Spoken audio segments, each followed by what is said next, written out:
অসুস্থ মেয়েকে চিকিৎসা করাতে হাসপাতালে নিয়ে গিয়েছিলেন বাবা, কিন্তু হাসপাতালের চিকিৎসক তার মেয়ের স্বাস্থ্য পরীক্ষা করতে নারাজ। চিকিৎসক না করা সত্ত্বেও তাকে অনুরোধ করতে থাকেন বাবা। বিরক্ত হয়ে তার গালে চড় মারেন সেই চিকিৎসক। ইতিমধ্যে এই ঘটনার একটি ভিডিও সামাজিক যোগাযোগ মাধ্যমে ভাইরাল হয়েছে। সংবাদ মাধ্যমের প্রতিবেদন অনুযায়ী গেল রবিবার ভারতের আহমেদাবাদে এই ঘটনা ঘটেছে।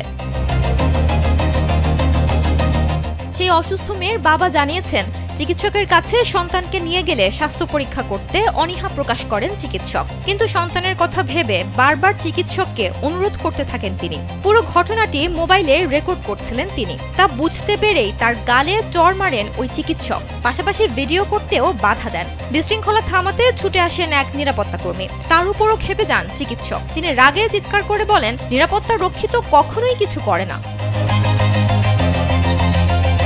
এই ভিডিও সামাজিক যোগাযোগ মাধ্যমে ছড়িয়ে পড়লে নজর কাড়ে পুলিশের। সোমবার দুপুরে পুলিশ নিজেদের এক্স হ্যান্ডেলে জানায়, ওই রোগীর পরিবারের সঙ্গে তাদের পক্ষ থেকে যোগাযোগ করা হয়েছে, কিন্তু তারা চিকিৎসকের বিরুদ্ধে অভিযোগ দায়ের করতে রাজি নন।